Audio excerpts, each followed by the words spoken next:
Welcome back to our channel. Today, we have a major update in regional defense news.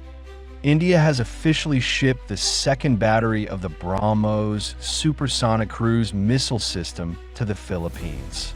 This marks another significant step forward in Indo-Pacific defense cooperation and a proud moment for India's Make in India and Make for the World initiative. Let's dive deep into the details of this historic delivery, what it means for the Philippines, and how this impacts regional security dynamics, especially with ongoing tensions in the South China Sea.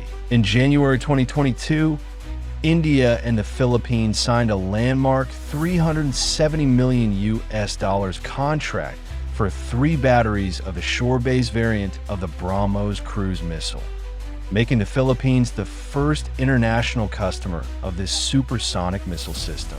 The Brahmos is a product of a joint venture between India's DRDO and Russia's NPO, Mashinostroyenia, and is regarded as one of the fastest and deadliest cruise missiles in the world, with a top speed of Mach 2.8 and a strike range of up to 290 kilometers. Under the agreement, the package includes not just the missiles themselves, but also training for personnel, an integrated logistics support package, deployment platforms, and launchers. The second battery has now officially been shipped from India to the Philippines via sea transport. While the first battery was airlifted by an Indian Air Force transport aircraft earlier in 2024, the second one has been loaded onto a vessel and is on its way to the Philippines. Sources from India's defense and security establishment hailed this move as a feat, showcasing not just the Brahmos system,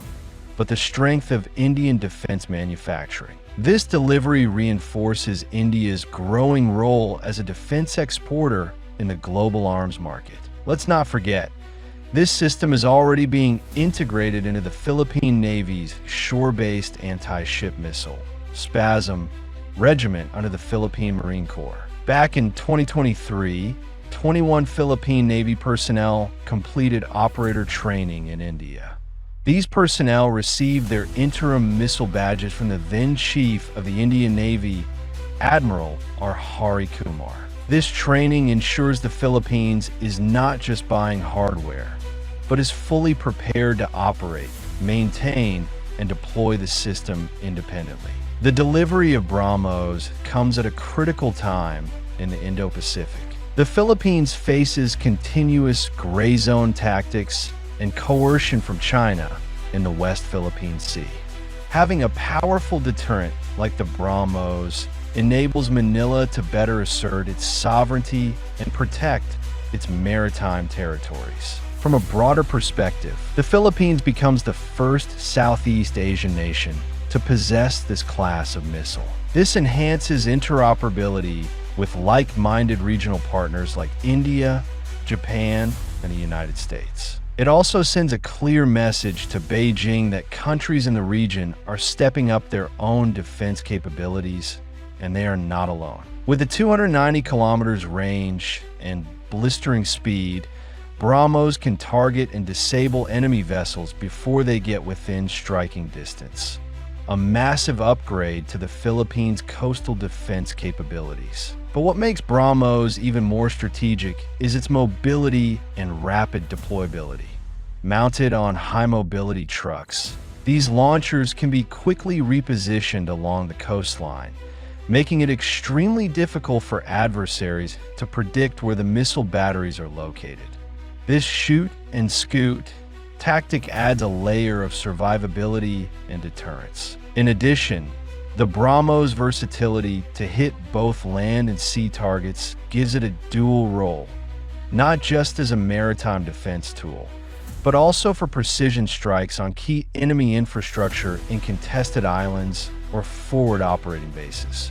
This flexibility makes it a vital tool in the Philippines' broader deterrent strategy, especially as the country continues to reinforce its military presence on its western frontier. Military analysts believe the presence of Brahmos batteries could serve as a linchpin in a multi-layered defense network. Combined with maritime domain awareness tools like UAVs, coastal radars and surveillance aircraft, the Philippines could effectively create a kill box, an area where hostile naval movements can be quickly identified, tracked, and targeted. This layered approach is central to the Comprehensive Archipelagic Defense Concept, CADC, being championed by the Department of National Defense. And the Brahmos system fits perfectly into that vision. Fast, accurate, mobile, and deadly. India's success with the Philippines has sparked interest from other countries. Ahead of India's Republic Day celebrations this year, Indonesia's Ministry of Defense sent a formal letter regarding a $450 million deal for Brahmos. A high-level Indonesian delegation led by Navy Chief Admiral Muhammad Ali visited the Brahmos headquarters in Delhi, signaling very strong interest. Beyond Indonesia, UAE, Saudi Arabia, Egypt, and Vietnam are also in active talks for potential purchases. In fact, a deal with Vietnam worth $700 million is expected to be signed within months. If concluded, Vietnam would become the second Southeast Asian country to field the Brahmos, strengthening its own deterrence against Chinese maritime pressure in the South China Sea. Let's take a quick technical look at the system being shipped. Range, up to 290 kilometers. Speed, Mach 2.8. A launch platform, mobile coastal launchers. Guidance, advanced inertial navigation system, INS, with GPS. Payload, 200 to 300 kilograms warhead. Targeting, both sea and land targets with high precision. This missile's speed, accuracy, and range make it incredibly difficult for enemy vessels to intercept. Even modern anti-missile systems struggle to react in time. It's a game changer for countries with long coastlines and complex maritime disputes. India's Brahmos export success aligns perfectly with Prime Minister Narendra Modi's Make in India and Make for the World initiatives. The project is strengthening India's defense industrial base, positioning India as a responsible arms exporter, boosting strategic partnerships with friendly countries like the Philippines. This is not just arms trade. This is strategic alignment and trust building in a region that's rapidly evolving. So what's next? The third and final Brahmos battery is expected to be delivered soon. We'll be closely watching India's deals with Indonesia, Vietnam, and others. And of course, how the Philippines positions the Brahmos in its defense posture in the West Philippine Sea. Make sure to like, comment, and subscribe for more real-time updates on defense, maritime security, and geopolitics in the Indo-Pacific. This is PH Malaya, and we'll see you in the next video.